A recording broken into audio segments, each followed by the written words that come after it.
सासू माँ बदल गई।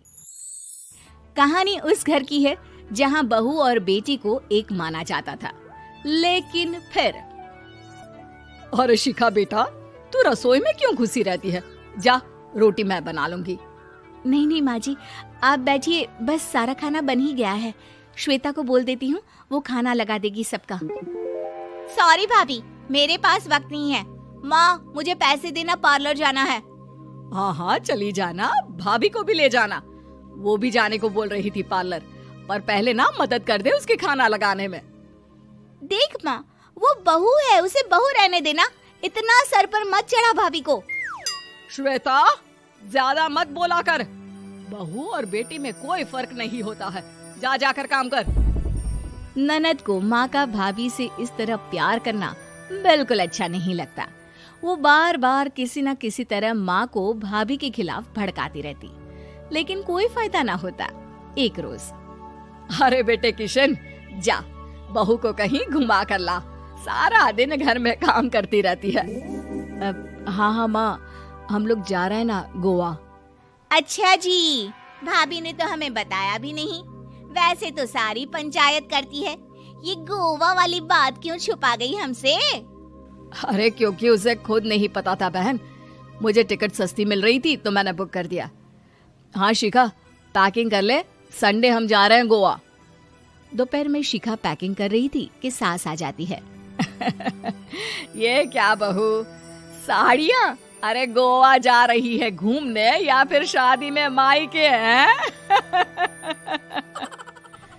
माँ जी, ऐसा कुछ है ही नहीं, समझ में नहीं आ रहा क्या रखूं कपड़े में। अरे तेरी और श्वेता की साइज तो एक ही है, उसके कुछ मॉडर्न कपड़े ले ले, आकर लौटा देना। हाँ माँ जी, ये ठीक रहेगा। शिखा श्वेता के पास जाती है और उससे कपड़े मांगती है।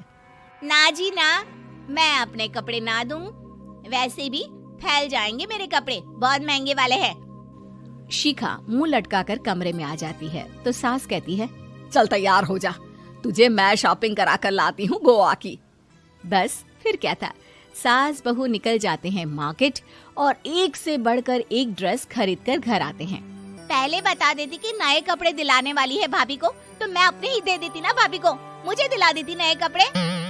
देख श्वेता, परिवार का मतलब सबके साथ रहना होता है, ना कि सिर्फ अपना सोचना। वैसे भी तुझे अच्छे संस्कार सीखने चाहिए। और रही बात कपड़ों की, तो शिखा, आज से घर पर भी तू मॉडर्न कपड़े ही पहनेगी। कोई जरूरत नहीं है ये साड़ी वाड़ी लपेटने की। अब क्या था, घर पर श्वेता और शिखा एक जैसे रहते। एक बार पड़ोसन आती है। अरे बेटा, अपनी माँ को तो बुलाना जरा, बात करनी है। शिखा सास को बताती है और रसोई में चली जाती है। ये आपकी बेटी बहुत बड़ी हो गई है, इसके लिए एक रिश्ता है, कहो तो बता दूं। ये बेटी नहीं बहू है, घर में सब एक जैसा ही रहता है। वैसे मेरी बेटी भी बड़ी हो गई है, कोई रिश्ता हो तो जरूर बताना। पड़ोसन रिश्ता लेकर उन लोगों के घर आती है। तब श्वेता की होने वाली सास कहती है, तो ये घर है, कितने मंजिल का है? और ये बहू ने आपकी क्या पहन रखा है, जीन्स टॉप? अरे भाई, साड़ी वाड़ी नहीं है क्या इसके पास? देखिए, सर्दी है तो साड़ी में बहू कैसे मैनेज करती, वैसे पहनती है साड़ी भी। देखिए, हम लोग ठहरे पैसे वाले लोग, कोई कमी नहीं है हम लोगों के पास पैसों की, बहुत पैसे हैं, जमीन, नौकर चाकर, कार, सब कुछ है, लेकिन घर में संस्कारी बहू चाहिए। समझ रही हैं ना आप? सास कुछ कहती कि श्वेता बोल पड़ती है, हाय रे, नौकर चाकर से लेकर जमीन, कार, पैसा, हाँ, मुझे रिश्ता मंजूर है मुझे। अरे रुक जा श्वेता, मैं बात कर रही हूँ ना।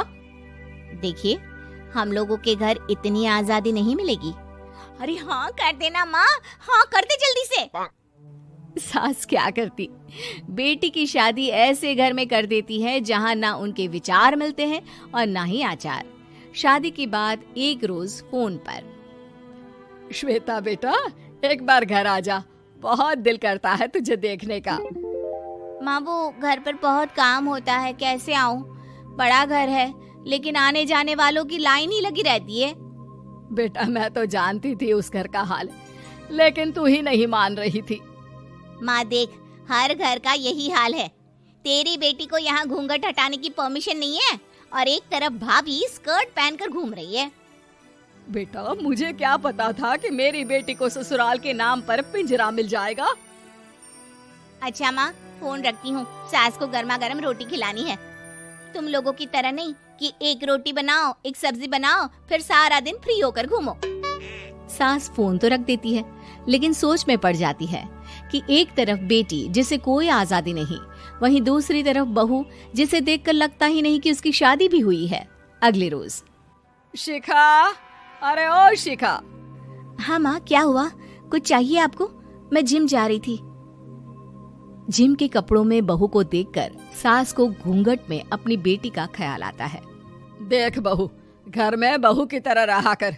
इतने टाइट कपड़े पहनकर जिम जाना पसंद नहीं मुझे। जा जाकर रोटी बना। रोटी? माँ अभी तो शाम के 6 बजे हैं, इस वक्त रोटी? अब क्या मेरे खाने पीने पर भी पहरा है? अरे जब मर्जी तब मैं अपने घर में खा भी नहीं सकती क्या? बहू को अजीब लगता है। वो समझ नहीं पाती कि जो सास कल तक इतनी सपोर्टिव थी, उन्हें अचानक से क्या हो गया।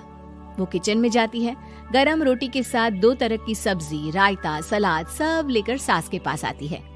माँ जी, खाना। इतना सारा खाना? राक्षस समझा है क्या मुझे? रोटी मांगी थी मैंने गर्मा गर्म बस। पर माँ जी, रोटी खाती किससे आप? सब्जी तो बनानी थी ना। अरे भूख मर गई मेरी तेरी बहस से। जा जाकर काम कर, अंदर पूरी रसोई साफ कर। बहू अंदर चली जाती है। थोड़ी देर में श्वेता घर आती है। अरे शिखा, जल्दी से चाय ला, पकवान बना, मेरी बेटी आई है।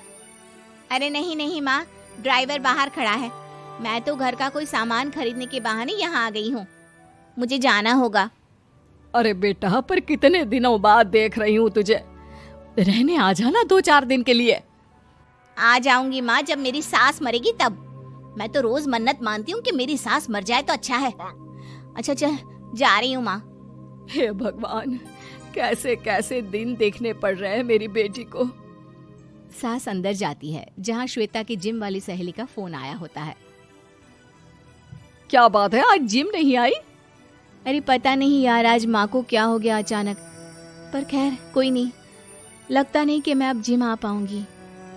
शिखा स्पीकर पर बात कर रही थी, जिसे सास सुन रही थी। यार ये सास ना होती ही ऐसी है। मैं तो कहती हूँ बुढ़िया जल्दी मरे और तू आराम से जिए।